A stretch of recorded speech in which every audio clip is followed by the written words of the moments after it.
சில பெற்றோர் படிச்சு இருப்பாங்க, சில பெற்றோர் படிக்காம இருப்பாங்க. படிச்ச பெற்றோர் என்ன தெரியுமா சார் நினைப்பாங்க, தான் படிச்சு ஒரு நல்ல நிலைமைக்கு வந்துட்டோம், அதே மாதிரி தன் குழந்தையும் படிச்சு ஒரு நல்ல நிலைமைக்கு வரணும்னு தான் சார் நினைப்பாங்க.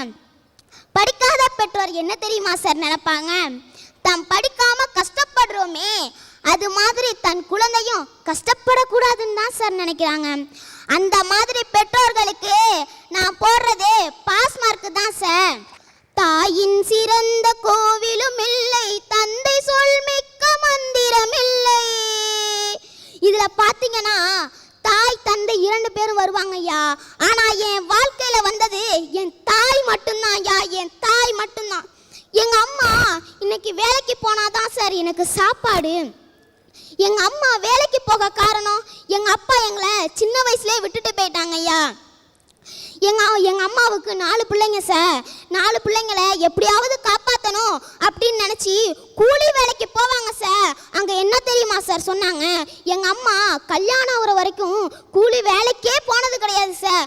ஆனால் கல்யாணம் ஆனதுக்கப்புறம் எங்கள் அப்பா எங்கள் அம்மாவை விட்டுட்டு போனதுக்கப்புறம் இதுதான் நிலைமை, நம்ம 4 பசங்களை காப்பாற்றணும்னா நம்ம வேலைக்கு போய் தான் ஆகணும்னு ஒரு கனவை எடுத்துக்கிட்டு வேலைக்கு போனாங்க சார். கூலி வேலைக்கு வேலைக்கு போன இடத்துல என்ன தெரியுமா சார் சொன்னாங்க, உனக்கு தான் வேலை தெரியல, அப்புறம் எதுக்கு வேலைக்கு வரேன்னு கேட்டாங்க சார். ஆனா எங்க அம்மா இப்படி எப்படியாவது தன் குழந்தைங்களை காப்பாற்றணும்னு நினைச்சிட்டு பாத்திரம் தேய்க்கிற வேலைக்கு போனாங்க சார். பாத்திரம் தேய்க்கிற வேலைக்கு போனாங்க. எங்க அம்மா தண்ணி ஒத்துக்காம கையெல்லாம் வெந்திருக்கும் சார். அப்ப எங்க அம்மா கையில காயம் இருக்கும், ஆனா என் நெஞ்சில வலி இருக்கும் சார். அப்ப நினைச்சேன் சார்,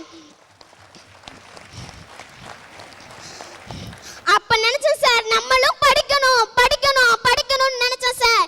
எங்க அம்மாவும் படின்னு சொன்னாங்க சார். வறுமையை புரிஞ்சுக்கிட்டு படின்னு சொன்னதுனால 482 மார்க் எடுத்து திருவாரூர் மாவட்டத்துல முதல் மதிப்பெண் 5ஆவதுல வந்த சார். எங்க அம்மாவுக்கு 4 குழந்தைங்க வச்சு காப்பாத்துறாங்கன்னு சொன்னல சார். நானும் என் தங்கச்சி மட்டும்தான் சார் 2 குழந்தைங்க. பாக்கி 2 குழந்தைங்க யார் தெரியுமா சார், எங்க அப்பா விட்டுட்டு போனாங்களா சார், அவங்களோட அப்பா அம்மா சார். அவங்களோட அப்பாமே வச்சு காப்பாற்றணும்னு நினைக்கிறாங்களா சார். அப்படி அத்தகைய பெருந்தன்மை கொடுத்த அந்த பெற்றோருக்கு தான் சார் நான் பாஸ் மார்க் போடுவேன். எங்க தாத்தா 4-5 நாளா வீட்டுக்கே வரல சார். 4 நாள் ஓவர் மழை சார். அப்ப நான் 5ஆவது நாள் வந்தாங்க. நான் கேட்டேன் சார், ஏன் தாத்தா 4-5 நாளா வீட்டுக்கு வரல அப்படின்னு கேட்டப்ப எங்க தாத்தா என்ன தெரியுமா சார் சொன்னாங்க, பரீட்சை நேரமா இருக்குமா, நீ படிக்கணுங்கிறதுக்காக நான் படுத்திருக்க இடம் மட்டும்தான் நினையாம இருக்கு, நீ படிக்கணும்லம்மா, அதனாலதாம்மா நான் 4-5 நாளா வீட்டுக்கு வரலன்னு சொன்னாங்க. அப்ப என் மனசு என்ன தெரியுமா சார் தோணுச்சு, நம்மளும் படிக்கணும், படிச்சு ஒரு நல்ல நிலைமைக்கு வந்து வீடு கட்டணும்னு தான் சார் தோணுச்சு சார். நீங்க எங்க பக்கத்து வீட்டில் குழந்தைங்க இருக்காங்க சார். அப்ப சார் அவங்க அப்பாவை, அப்பா எனக்கு அது வாங்கி கொடுப்பா, எனக்கு இது வாங்கி கொடுப்பான்னு சொல்லுவாங்க.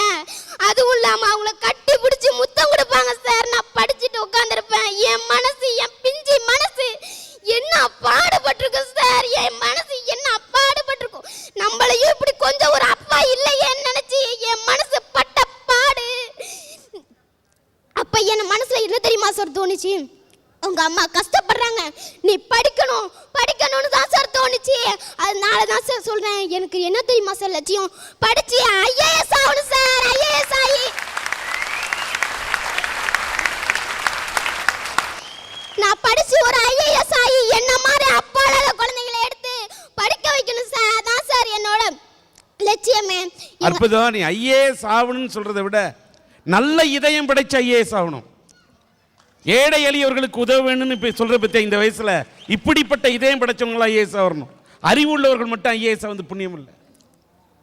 எங்க டீச்சர் சொன்னாங்க சார், ரேங்க் கார்டு கொடுக்கும்போது எல்லாத்துலயும் ஃபர்ஸ்ட் ரேங்க்னு வந்தேன் சார். அப்போ எங்க அம்மாவை கூப்பிட்டு வச்சு சொன்னாங்க, பெற்றால் இப்படி ஒரு பிள்ளையை பெற்கணும்னு சொன்னாங்க சார். ஆனா நான் சொல்றேன் சார், பிறந்தா என் தாயை போல ஒரு தாய்க்கு பிறக்கணும் சார். இன்னொன்னு, நீ அழாத, அப்பா இல்லையேன்னு சொல்லாத. அப்பா இருந்து செல்லம் கொடுத்து வளர்த்த பிள்ளையெல்லாம் படிக்காம ரோட்ல நிக்கிறத பார்க்கும்போது ஆண்டவன் தான் உனக்கு அப்பா.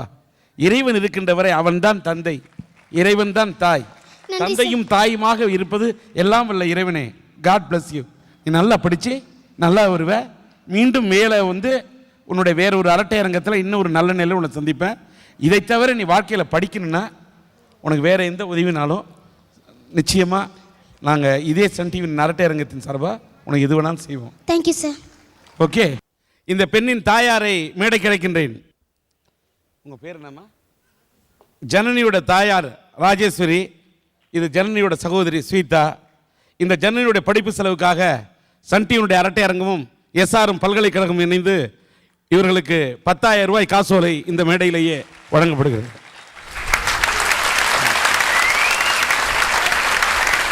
செங்கோட்டை கணேசன் 2,000 ரூபாய் ரொக்கத்தொகை வழங்குகிறார்.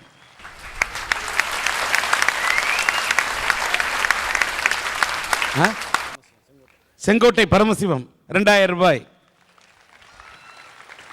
திருக்கழுக்குன்றம் அனந்தரூபி 2,000 ரூபாய். நன்றி.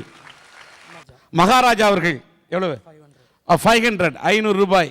ரவி தமிழ்வாணன் அவர்கள் 2,000 ரூபாய்.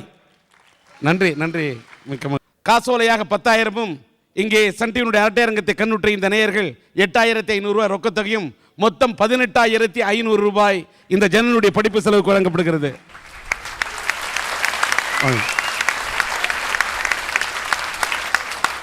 இந்த பெண்ணுக்கு உதவிக்கரம் நீட்ட வேண்டும் என்று சொன்னவுடன் நாம் சன் டிவியினுடைய அரட்டை அரங்கத்தின் சார்பில் இங்கே நிதி திரட்டி கொடுத்தோம். ஆனால் இப்பொழுது ஐயா அவர்கள் அந்த நிதிக்கெல்லாம் அப்பாற்பட்டு இப்பொழுது என்ன இந்த குழந்தை படிக்கிறதோ, இவர் மேலே எதுவரை படிக்க வேண்டும் என்று விரும்புகிறாரோ அந்த படிப்பு செலவை அத்தனையும் கேட்டுக்கொள்வதாக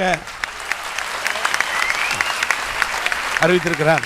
அவருக்கும் இதற்கும் எங்களுடைய மனதார எங்களுடைய மனமாற நன்றியை தெரிவித்துக் கொள்கிறோம். நன்றி, வணக்கம். அனைவருக்கும் வணக்கம். கல்வி முறையை குழப்பிய அரசியல்வாதிகளுக்கு நான் பெல் மார்க்கு தான் போடுவேன். எங்க ஊர்ல ஒருத்தர் ஊராட்சி மன்ற தலைவர் ஆனாரு, அப்புறம் எம்எல்ஏ ஆனாரு, அப்புறம் அமைச்சர் ஆனாரு, அப்புறம் அயல் நாட்டு தூதுவர் ஆனாரு. ஆனா பாருங்க, பாவம் கடைசி வரைக்கும் மனுஷனாகாமலே செத்து போயிட்டாரியா அந்த ஆளு. அப்படி போடுறாரு. இப்படிப்பட்ட அரசியல்வாதிகளுக்கு நான் சத்தியமா ஃபெயில் மார்க் தான் போடுவேன். சத்தியமா ஃபெயில் மார்க் தான் போடுவேன். ஐயா அதெல்லாம் 2 தடவை சொல்றேன். அழுத்தமா இருக்கும் சார். வெளிநாட்டுல எல்லாம் கல்வியை யார் எடுத்து நடத்துறா? அரசாங்கம் தான் எடுத்து நடத்துதாக்கும். ஆனா இந்தியாவில் மட்டும்தான் கல்வியை தனியாருக்கு தாரவாத்து கொடுத்து விட்டானுங்கள் இந்த அரசியல்வாதிகள். எதுக்கு கொடுத்தானுங்களே? தனியாரால்தான் தரமான கல்வியை கொடுக்க முடியும்னு அவங்க நினைக்கிறாங்க. அரசாங்கத்தால் கொடுக்க முடியாதா அந்த கல்வியை? அரசாங்கத்தால் கொடுக்க முடியாதா? முயற்சி செஞ்சா நிச்சயம் முடியுமையா? இப்படி முயற்சி செய்யாத அரசியல்வாதிகளுக்கு நான் நிச்சயமா ஃபெயில் மார்க் தான் போடுவேன். ஜூன் 1ஆம் தேதி ஸ்கூலுக்கு போகலாம்னு பேக்கை தூக்கிட்டு பெக்கன்னு ஸ்கூலுக்கு போனேன். வாட்சி மாதிரி கழுத்து பிடிச்சி வெளியே தள்ளிட்டு போயிட்டாரு. அவன் ஏன் அனுப்புனா இல்லை சொல்கிறேன், சொல்லு. கழுத்தை பிடிச்சி வெளியே தள்ளி விட்டாரு. ஏன் வெளியே தள்ளுற? ஏன் வெளியே தள்ளுற? நான் படிக்கக்கூடாதான்னு கேட்டேன்.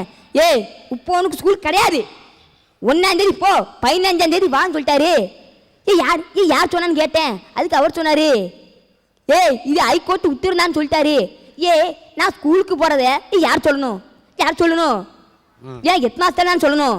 அதுக்கு அவர் சொன்னாரு, நீ சின்ன பையன், உனக்கு விவரம் பத்தாது, போடா வெளியேன்னு சொல்லிட்டாரு. சரியா? அவர் சொன்ன மாதிரியே அதே மாதிரியே பெக்கன்னு ஸ்கூலுக்கு போனேன். கிளாஸில் உட்காந்தேன். வாத்தியார் வந்தார். புத்தகத்தை தான் மனுஷன் கொடுக்க போறாருன்னு நினச்சேன். கொடுக்கலையே. என்ன தெரியுமா சொன்னார்? புத்தகம் இப்போ வராது, இன்னும் கொஞ்சம் நாளாகும் சொல்லிட்டாரு. நாங்களும் நாளைக்கு வருமா, நாளான்னைக்கு வருமா, அடுத்த நாள் வருமா, அடுத்த மாதம் வருமானு காத்திட்டே இருந்தோம். ஆனால் கடைசி வரைக்கும் வரலையா? 2.5 மாதம் நாங்கள் பள்ளிக்கூடத்துக்கு போகலையா? பள்ளிக்கூடத்துக்கு போல, பால்வாடிக்கு போயிட்டு வந்திருக்கோம். இதுக்கெல்லாம் காரணம் யாரு? இந்த அரசியல்வாதிக்கு தானே. இவளுக்கு எப்படி நான் பாஸ் மார்க் போட முடியும்? இவளுக்கு எப்படி பாஸ் மார்க் போட முடியும்? இவளுக்கு எப்பயுமே மார்க் ஃபெயில் மார்க் தான். சார், படின்னு சொல்ற பெத்தவங்களுக்கு நான் ஃபெயில் மார்க் தான் சார் போடுவேன். இதத்தான் உங்ககிட்ட நான் எதிர்பார்த்தேன். சார், இன்னைக்கு யாரு சார் சந்தோஷமா இருக்கான்னு நினைக்கிறீங்க? இதோ இங்க இருக்காங்களே, இவங்க தான். நான் சொல்றேன் சார், விலங்குகள் பறவைகள்லாம் சந்தோஷமா இருக்கு சார். எப்படின்னு கேக்குறீங்களா?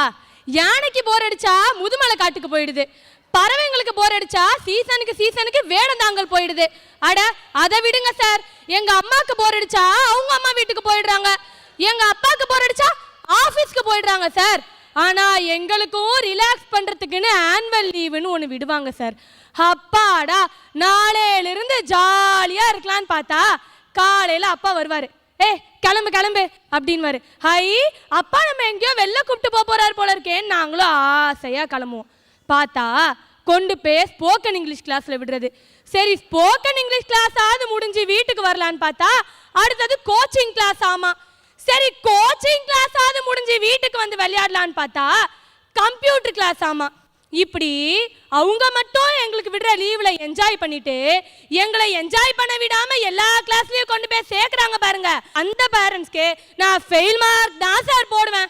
இன்னைக்கு computer science group commerce group எடுத்தவளாம் சந்தோஷமா இருக்கான். இந்த பயாலஜி குரூப் எடுத்துட்டு நான் படுற பாடு இருக்கு.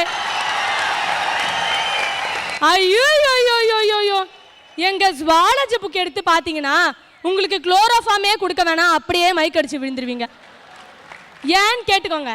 அப்படியே ஒரு லெசன் எடுத்து பார்த்தீங்கன்னு வச்சுக்கோங்களேன், ஒரு லெசனுக்கே 60-70 கொஷின் கொடுத்துருப்பாங்க. அப்படியே கொஞ்சம் மேலே பார்த்தீங்கன்னா these are all sample questions, don't give importance அப்படின்னு கொட்ட எழுத்துல கொடுத்துருப்பான்.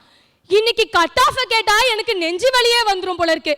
200க்கு 200ன்றது கட் ஆஃப். ஆமா இந்த 60-70 கொஷினே சாம்பிள் கொஷின்னா ஒரு பேஜா எடுத்து படிச்சு என்னைக்கு முடிச்சு இந்த 200 கட் ஆஃப் நாங்க எடுக்கிறது.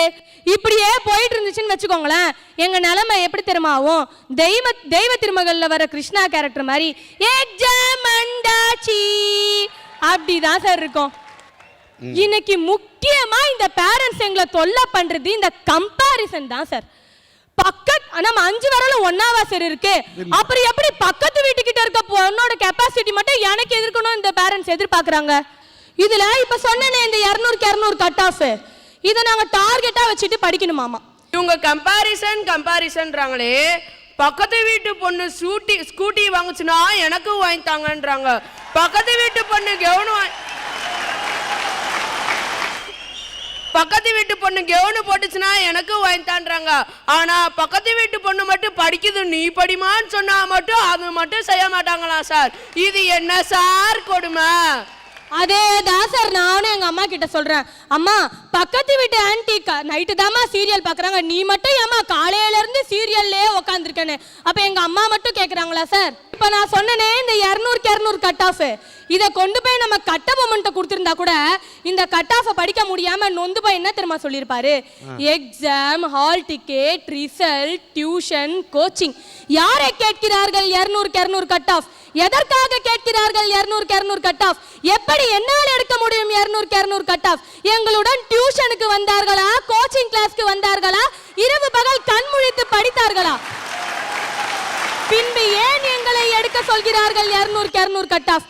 மார்க் போடுபவர் என்ன என் மாமனா மச்சானா? நான் எழுதுறதுக்கெல்லாம் டிக் போட்டு எனக்கு 200க்கு 200 கட் ஆஃப் போடுவதற்கு அப்படின்னு தான் சார் சொல்லியிருப்பாரு. இப்படி எங்களை இந்த கட் ஆஃப் எடுன்னு சொல்லி படின்னு எங்களை டார்ச்சர் பண்ற பேரண்ட்ஸ்க்கு நான் ஃபெயில் மார்க் தான் சார் போடுவேன்.